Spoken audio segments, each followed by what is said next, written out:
It is Megan with Vigilante Vibes, and I am here with another character breakdown. And I want to talk about someone who it all goes back to her. It's the top tier enabler of the X-Men comics. She is always there, always watching, and always starting something, some kind of drama. So, of course, I'm talking about Moira MacTaggert. You may remember her from the X-Men movies where she was just kind of like, the little love interest of Charles Xavier, but she is so much more than that. So, created by Chris Claremont, Dave Cockrum, Moira first appeared in X-Men number 96, so she has been around for that long.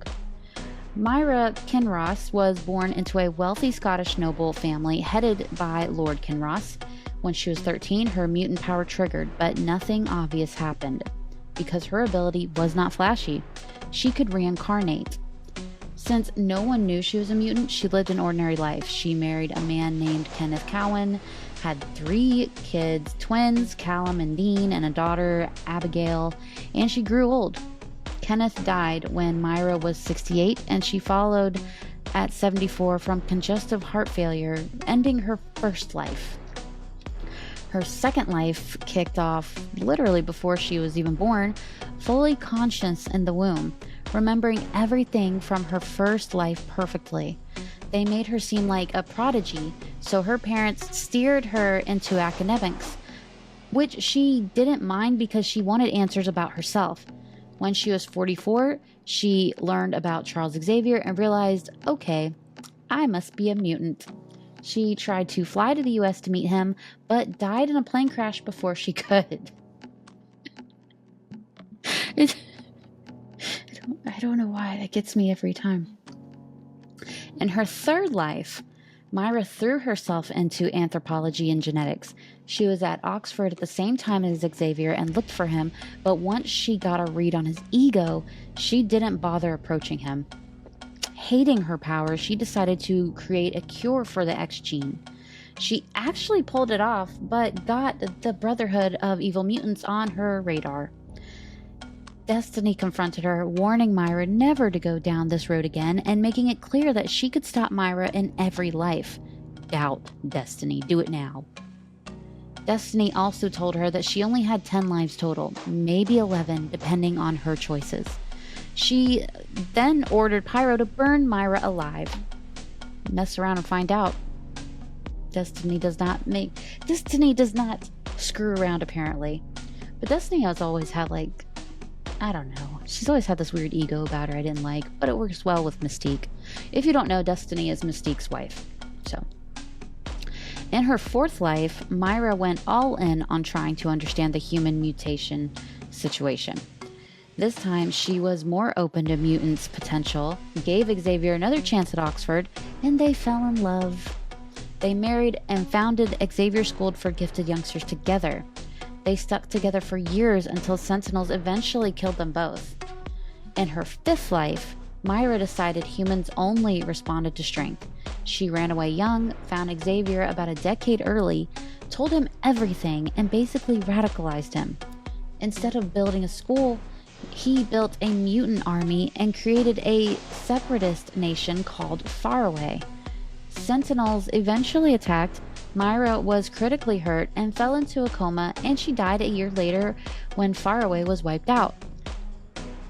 Her sixth life played out 1,000 years in the future. Mutants had lost them to the machines and were nearly extinct. Only Moira, Wolverine, and a few others remained, kept in a preserve ran by the librarian. He revealed that mutants misunderstood the true enemy. Humanity had become post-humans, fully controlling biology and technology, making mutants obsolete. These post-humans planned to upload themselves into the machines and be absorbed by the phalanx the next day. Moira realized the real threat wasn't mutants or machines, it was humanity's self-directed evolution. Wolverine killed the librarian, as Wolverine tends to do, and Moira let Wolverine kill her too, so she could reincarnate with this knowledge. This led to her seventh life to revolve around stopping Sentinels at the source. She hunted down and killed the entire Trask bloodline, assuming that without them, Sentinels would never exist. But someone else still built them. Moira was eventually killed after discovering a master mold factory. This failure pushed her to even more extreme thinking. In her 8th life, she teamed up with Magneto and helped him conquer America and form the House of M. But during the War of M, Magneto was defeated by the combined forces of human and mutant heroes, and Moira was imprisoned and eventually killed trying to escape. Her 9th life was her most desperate. With only a few shots left, she woke Apocalypse and let him kill Xavier and Magneto. She and Apocalypse built their own version of the X-Men and fought in an endless conflict called the Apocalypse War. This war led to the rise of the man-machine supremacy and Nimrod, the nearly indestructible next-gen Sentinel. Moira and Apocalypse tried to destroy Nimrod, but were ambushed. Moira was gravely wounded. Apocalypse put her in stasis. 16 years later, the new X-Team, Apocalypse, War, Rasputin, Cardinal, Famine, Zorn, and North, fought to learn the exact origin point of Nimrod. With everyone else dead, War delivered the crucial intel to Moira and then killed her, letting her restart the timeline with everything she had learned. After all this, Moira decided she needed a new strategy for her 10th life. She found Xavier again at Oxford, let him read her mind, and he saw all 9 previous lives. She wanted to unite mutants by bringing together the 3 major mutant leaders she'd worked with in all her lives, Xavier, Magneto, and Apocalypse, and shape them into the people she needed. She was dating Joseph MacTaggert at the time, but broke up with him so she could be with Charles. They stayed together for years and eventually got engaged, but Joseph manipulated Charles into believing he needed military service to be worthy of Moira. She promised to wait, but after Charles left, Joseph slid right back into her life. Moira sent Charles a breakup letter, gave no real explanation, and returned to Scotland. She married Joseph soon after that. Joseph turned out to be an abusive monster. Moira eventually fled to New York, but Joseph tracked her down, beat her, and SA'd her, if you pick up what I'm putting down, leaving her hospitalized and pregnant. From then on, she lived apart from him and kept the existence of their son secret for 20 years. Later, Moira's journals revealed she had re-entered a relationship with Joseph on purpose. She and Xavier had planned for both of them to conceive reality-warping children, Proteus and Legion, who could one day help mutants conquer death. She broke things off with Charles completely because she was afraid that she was breaking him emotionally and ruining her own long-term plans. Meanwhile, Moira became one of the world's leading geneticists and even won a Nobel Prize. She founded the Mutant Research Center on Muir Island. She and Xavier reconnected while he was studying psychiatry in England, and she became his silent partner in forming the X-Men.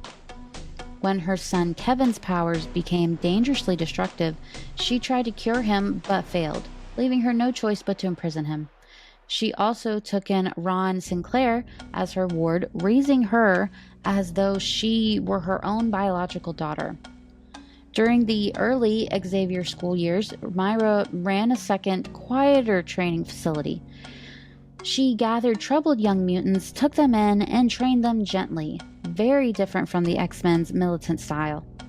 When Krakoa captured the original X-Men, Charles actually went to Moira's kids first, not the second X-Men team everyone thought. He mentally compressed their training into what felt like months, and then sent them to rescue his team. They all died. Xavier erased them from everyone's memory, including Moira's, leaving only project tapes and a ruined facility as evidence. And people say Charles Xavier is not a bad guy. He's a villain. I don't care what anyone says. Later, when Magneto was de-aged into a baby, Xavier left him with Moira. She altered his genetics, hoping to stabilize his powers and sanity. When Magneto was restored to adulthood, Xavier showed him visions of Moira's past lives, convincing him to join their secret plan. Moira formally entered X-Men history by showing up at the mansion pretending to be their new housekeeper. Soon, the team learned her real identity and visited her facility. She fell in love with Banshee, who is Sean Cassidy, and stayed with him for years. But Proteus escaped, possessed, and destroyed people, including taking over Joseph MacTaggert's body and ultimately died fighting the X-Men. Moira later discovered Ron's wolf form abilities and brought her to Xavier, helping establish the New Mutants. She worked with Multiple Man, took in Tom Corsi and Sharon Friedlander after their Demon Bear ordeal, got to know Gabriel Haller, and treated Gabriel's powerful and unstable son David, who is Legion, who is a very complex character. So if you want to know more about Legion, just check out my channel. She kept trying to help David reintegrate his personalities, even as he periodically attacked her and Ron. After the mutant massacre, Moira took in Morlocks, Warpies, and a transformed Polaris. Mur Island was attacked by the Reavers, and Moira organized its defense. She later had Legion use Cerebro to locate the X-Men, which allowed the Shadow King to possess him. Through Legion, the Shadow King also controlled Polaris, who is my favorite female character. My favorite female mutant, Polaris is amazing. And spread corruption across the island. Moira ended up in the de facto leader of a possessed Mur Island, presiding over gladiator fights. When Banshee returned with Xavier and the X-Men, the Shadow King forced Moira to shoot Banshee. Forge eventually freed her from the possession. When Magneto learned Moira had tampered with his genetics, he lashed out and left her and Xavier behind, forcing Moira to reconsider how involved she should be in mutant affairs. Moira was also the first human infected with the legacy virus and worked desperately to cure it, even isolating herself. When Mystique and her Brotherhood destroyed Mur Island, Moira had discovered the cure for the new strain of the virus, which targeted humans. But she was fatally wounded. She used the Shi'ar Golem to fake her death, letting it survive long enough to pass the cure to Xavier. This allowed Moira to disappear and quietly begin testing early resurrection ideas with Xavier, eventually perfected by the Five. Moira stayed hidden for years, known only to Xavier and Magneto. They tasked technopaths like Cypher and Sage with creating Sleeping Giant, a surveillance system to detect the technological milestones leading to Nimrod or Mother Mold. They later sent the X-Men to destroy a Mother Mold and delay Nimrod's creation.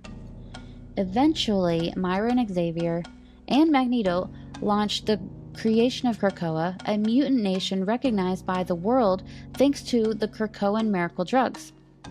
Moira lived in a secret area called Moira's No Space. Before the first Quiet Council, she expressed concern over Emma Frost's unfilled seat and Mystique's demand that Destiny be resurrected. Moira was adamantly against precogs returning because they could expose everything, especially her knowledge that every single lifetime ended in mutant defeat. When Xavier and Magneto failed to prevent Nimrod's birth, they came to Moira for guidance. She told them Mutant Machine Alliance was a dead end and that they needed to make sure Destiny never came back by removing Mystique and deleting Destiny's backups. But Mystique had already resurrected Destiny behind their backs. Furious, Moira demanded they kill her, but since Magneto wouldn't, they agreed to bring Emma into their secret. Moira showed Emma all of her memories. Emma pretended to go along, and then immediately told Mystique and Destiny everything. Orchis kidnapped Moira, but Destiny and Mystique intercepted her, cut off the arm of her tracker, and dragged her away. Using Forge's neutralizer gun, they depowered her so killing her wouldn't reset the timeline. Under torture, Moira admitted she'd given up on mutants and planned to depower the entire species using the cure from her third life. Right before Mystique could kill her, Cypher intervened, forced them to stand down, and gave Moira a warlock limb before letting her escape, with Mystique and Destiny still intent on hunting her. Myra fled through a Krakoan gate to Scotland, her homeland, destroyed the gate behind her, and eventually reached New York. Dr. Jane Foster informed her that she had stage 4 lung cancer, and as Valkyrie had to save Myra from another assassination attempt by Mystique. Myra later cut and dyed her hair, went back on the run, and discovered the cancer was caused by a Krakoan fluoronic agent, meaning Krakoa itself was killing her. Furious, she severed her warlock arm and murdered Mystique with a bomb. She also learned that a phalanx-infected Wolverine, Omega Wolverine, was hunting her, which is not good. Myra sought out Arnab Chakladar, founder of Epiphany, and told him everything about resurrection, mutants, and her reincarnation powers. He believed her and helped her create a synthetic backup body containing a mnemonic copy of herself. Myra then left to assault Krakoa. She trapped and killed Banshee, used his skin to disguise herself, and infiltrated Krakoa. She tried to use the neutralizer gun to restore her powers, but Xavier noticed her mind the moment she entered the gate. He warned her that, as a human, Cerebro wouldn't back her up anymore. If she died now, all of her lives and memories were gone forever.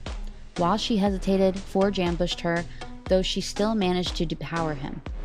By this point, Myra fully leaned into hatred and revenge, wanting to wipe mutants out entirely. She tried escaping with Destiny as a hostage, but Omega Wolverine struck at the last moment, fatally stabbing her. Myra shot him with the neutralizer, letting the techno-organic virus consume him. As the X-Men scrambled to handle Omega Wolverine's rampage, Myra died, cursing Xavier and swearing she'd get revenge. But her backup plan triggered. Her synthetic body activated, crawled out of her grave on her, this is her 11th life. Now a machine-coded consciousness, Myra was essentially a precursor to the human mutant supremacy she'd seen in her futures. Feeling betrayed and desperate to survive, she fully committed to eliminating mutants. Orcus brought her in, and she joined Phaelong, Dr. Stasis, Omega Sentinel, and Nimrod. As a machine, she learned about their plan to turn Mars into a world mind and attract a Dominion. Then she caught the attention of Enigma, a Dominion created by Nathaniel Essex. The Beyonders had restricted Enigma to the 616 timeline, but absorbing Myra would give him access to her previous lives. Enigma explained that Dominion existence erases individuality, but he offered Myra a special exception. She could remain an independent subroutine. Myra agreed. As Orcus fell to the X-Men's counterattack, Myra hid and waited for Enigma to absorb her. She wasn't supposed to speak to Xavier, but she sought him out anyway. Charles revealed that he had traveled back in time to kill a 13-year-old Myra to prevent all of this, but changed his mind and instead implanted a telepathic failsafe in her. As Myra and Xavier talked, Enigma fought the Phoenix, which was chasing him through time. Xavier begged Myra to trigger the failsafe so the Phoenix could follow the signal to her and destroy Enigma. Though she desperately wanted to escape her cycles of lives and deaths, she agreed. Before they could say a real goodbye, the Phoenix burned her away and destroyed Enigma through her. In the timeline the Phoenix created afterward, Myra was reborn again. At 13, she waited anxiously for her mutant power to manifest, but it never did. She was finally free, able to live a normal life. Originally, Myra seemed warm and caring, worried for her son, devoted to mutants, raising Ron like her own. But that was more complicated than it looked. In truth, she began life kind, but the countless failures across her many lifetimes hardened her. By her third life, she was disgusted by mutants and tried creating a cure out of fear and selfishness. After Destiny's warning, she tried peaceful paths with Xavier in her fourth, fifth, and sixth lives. But repeated defeat pushed her toward harsher methods.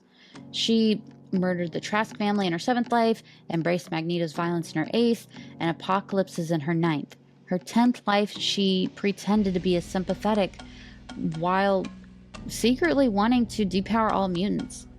In her 11th life, as a cyborg stripped of empathy, she fully turned on mutant kind, even mocking and rejecting Proteus as nothing but an experiment, not her son. So that is Moira MacTaggert. She is such a weird character. She's hard to keep up with unless you actually know what life she's in when you're reading. So that's something to keep in mind. But like always, I have some comics for you to check out. So I would say the Proteus saga is pretty good. Uncanny X-Men numbers 125 to 128. Those, it's pretty pivotal in her life. I think you should check it out. Powers of X numbers 1 and number 6. Inferno number 1 through 4. X Deaths of Wolverine, that's from 2022. I mean, she's all over X-Men comics. Like, there's no shortage of her. It's complicated to keep up with. But yeah, I know there was a lot of people who were a little curious about, like, why are people mad about how they did Moira MacTaggert in the movies? Or, you know, they see her as just a love interest. And it's like, she's so much more than that. But in all honesty, it feels like she's a lot of characters put into one. Which, it's fine. But almost every character breakdown I do of the mutants of Marvel Universe, she is in them. So, I feel like it's the best thing to do is to know about her. And if you made it to the end of this video, now you do know about her. So, I'm glad. So, with that being said, be sure to like and subscribe so you don't miss any more of my character breakdowns. Sorry this one was so long. Editing it is going to suck. But, with that being said, have a marvelous day.